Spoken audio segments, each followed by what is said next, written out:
Assalamualaikum warahmatullahi wabarakatuh. Alhamdulillah alladzi faddalana bil Islam wa ja'alahu dusturan wa qanunan li hayatina liman arada an yafuza fid dunya wal akhirah. Ashhadu an la ilaha illallah wa ashhadu anna Muhammadar Rasulullah. Allahumma salli wa sallim ala abdika wa rasulika wa habibika Muhammad ibn Abdullah wa ala alihi wa ashabihi wa mawalah amma ba'du. Ibadallah, ummatal Islam rahimakumullah. Kalau kita renungkan firman Allah Subhanahu wa taala dalam surah At-Taubah yang menjadi rujukan bagi para ulama menentukan atau menetapkan orang-orang yang berhak menerima zakat. Dan ditambah lagi dengan firman Allah Subhanahu wa taala dalam surah Adz-Dzariyat ayat 19. Dalam surah At-Taubah Allah katakan, "Innamas shadaqatu lil fuqara'i wal masakin wal 'amilina 'alaiha wal mu'allafati qulubuhum wa fir riqabi wal gharimina wa fi sabilillah wa ibnis sabil fariidatan minallahi wallahu 'alimun hakim." Dan dalam surah Adz-Dzariyat Allah katakan, "Wa fi amwalihim haqqul lis-sa'ili wal mahrum." Apa yang bisa kita ambil? Ada ketegasan dari Allah Subhanahu wa taala bahwa harta yang kita keluarkan sebagai zakat yang wajib kita tunaikan itu pada hakikatnya adalah milik orang yang telah ditetapkan oleh Allah, bukan milik kita. Hak mereka. Karena itu dalam surat At-Taubah Allah menggunakan kata li, lil fuqara wal masakin. Dalam surah Adz-Dzariyat ditegaskan lagi haqqun lis-sa'il wal mahrum, hak orang yang meminta dan orang yang tidak diberikan karunia lebih oleh Allah Subhanahu wa taala.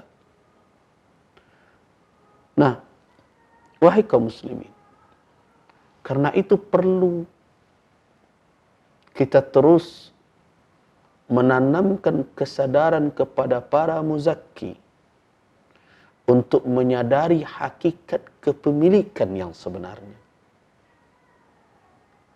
Sehingga mereka tidak merasa ketika mereka memberikan sebahagian dari harta yang mereka kuasai sekarang itu kepada orang-orang yang berhak, seolah-olah itu adalah belas kasihan dari mereka. Rasa seperti itu berbahaya. Karena merasa punya keutamaan dan kelebihan kepada orang lain bisa mendorong orang menjadi apa? Menjadi sombong.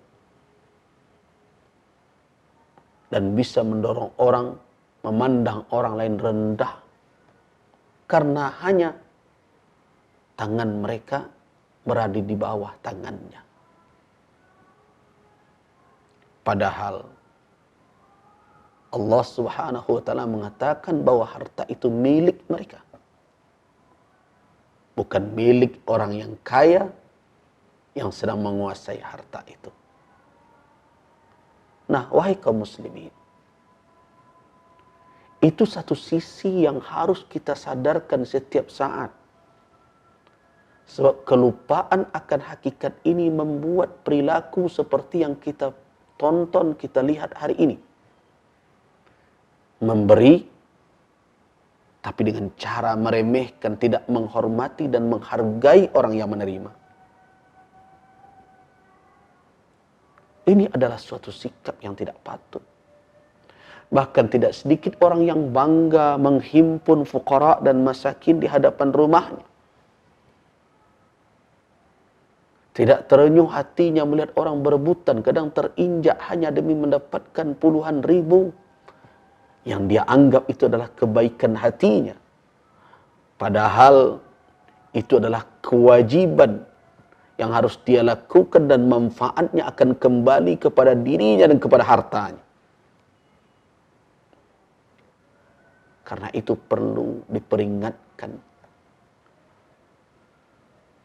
orang-orang yang masih bersikap demikian, yang keliru memahami hakikat dari kewajiban dia harus memberikan sebagian dari harta yang dimilikinya, yang dituntut oleh pemilik yang hakiki, yaitu Allah Subhanahu wa ta'ala. Namun di sisi lain juga harus pula disadarkan, diberikan pemahaman kepada orang-orang yang berkekurangan bahwa tangan di atas lebih baik daripada tangan di bawah. Benar. Bahwa meminta-minta itu akan menjatuhkan harga diri. Jadi tidak boleh hanya satu sisi yang diobati, sisi lain dibiarkan. Keduanya harus kembali ke garis yang benar.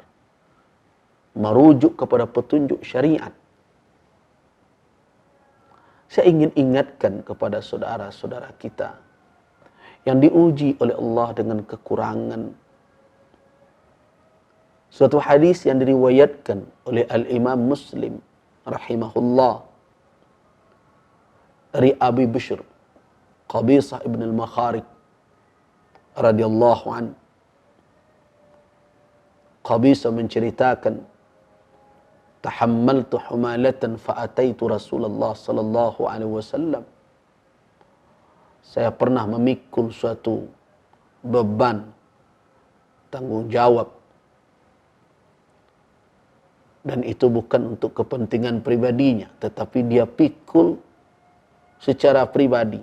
Dia datang kepada Nabi, as'aluhu fiha, saya meminta bantuan Rasulullah dalam menunaikan amanah atau beban tersebut.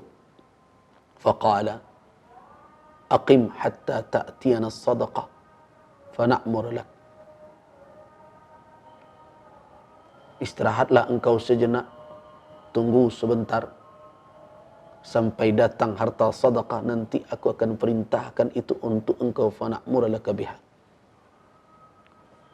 Kemudian Nabi SAW memanfaatkan kesempatan itu untuk memberikan pencerahan, nasihat kepada Qabisah.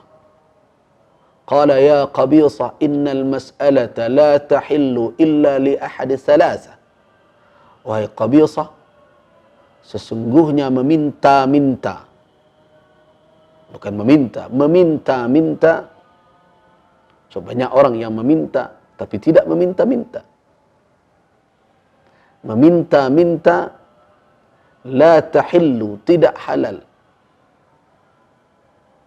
illa li ahadi thalatha, melainkan untuk salah satu dari yang tiga kondisi keadaan yang meliputi seseorang. Itu yang membolehkan orang untuk menadahkan tangan meminta-minta kepada orang lain.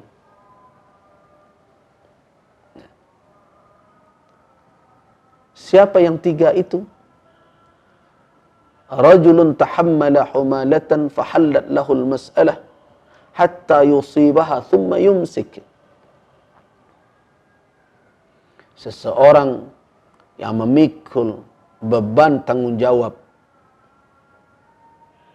secara pribadi, tapi untuk kemaslahatan, bukan untuk kemaksiatan. Untuk itu dia boleh memintanya sampai dia mendapatkan bantuan dari untuk menunaikan amanah itu atau beban itu. Apabila telah dia peroleh, thumma yumsik, dia harus berhenti. Kemudian yang kedua, wa rajulun asabathu jaihatun ijtahat malahu. Yang kedua, seseorang yang ditimpa oleh bencana yang menimpa hartanya. Fahallat lahul mas'alah. Dibolehkan dia meminta-minta hatta yusiba qiwaman min aish atau qala sadadan min aish. Dia boleh meminta untuk menopang kehidupannya, untuk kebutuhan pokoknya. Berarti tidak lebih dari itu. Dia tidak mencari kekayaan dan menjadikan meminta-minta sebagai profesinya. Yang ketiga, wa rajulun asabathu faqatun hatta yaqula salasatun min dhawil hija min qaumi. Ada seseorang ditimpa oleh kemelaratan, kesusahan, kemiskinan, sehingga 3 orang yang bisa dijadikan sebagai pedoman, sebagai pegangan dalam ucapannya berkata, laqad asabat fulanan faqatun. Seseorang sudah ditimpa, orang itu telah ditimpa oleh kesusahan, oleh kemiskinan. Fahallat lahul mas'alah. Dalam kondisi seperti itu halal dia meminta hatta yusiba qiwaman min ais, sampai dia memperoleh penopang kehidupannya. Berarti bukan untuk profesi, bukan untuk mencari kekayaan dengan jalan seperti itu, dengan jalan meminta-minta seperti yang terjadi pada sebagian orang. Fama siwahunna minal mas'alati ya qabisah suhtun. Selain yang 3 itu, wahai qabisah, meminta-minta itu adalah suatu cara mendapatkan harta dengan cara yang tidak halal, cara yang haram. Ya'kuluha sahibuha suhtan. Kalau dimakan oleh orang yang melakukan meminta-minta di luar dari yang 3 tadi, maka yang dimakannya adalah penghasilan yang haram. Nah, karena itu, wahai kaum muslimin, perlu kedua belah pihak mempedomani petunjuk syariat. Yang punya harta, pedomani petunjuk syariat. Yang mustahik, yang berhak untuk mendapat juga pedomani petunjuk syariat. Jangan sampai tindakan kita melampaui batas-batasnya. Kekayaan jangan membuat kita jadi sombong. Kefakiran tidak boleh pula menjadi alasan untuk mendurhakai Allah, menerabas seluruh batas-batas, bahkan menghilangkan rasa malu. Mari kita semua istiqamah di dalam perjalanan kita menapaki jalan yang dibentangkan oleh Allah Subhanahu wa taala yang telah dijelaskan oleh Rasul sallallahu alaihi wasallam. Semoga Allah memberikan kemudahan kepada kita semua dan melapangkan kita dari berbagai kesulitan dan kesusahan. Amin ya rabbal alamin. Waffaqana Allah wa iyyakum lima yuhibbuhu wa yarda. Wabillahi taufiq wal hidayah. Wassalamu alaikum warahmatullahi wabarakatuh.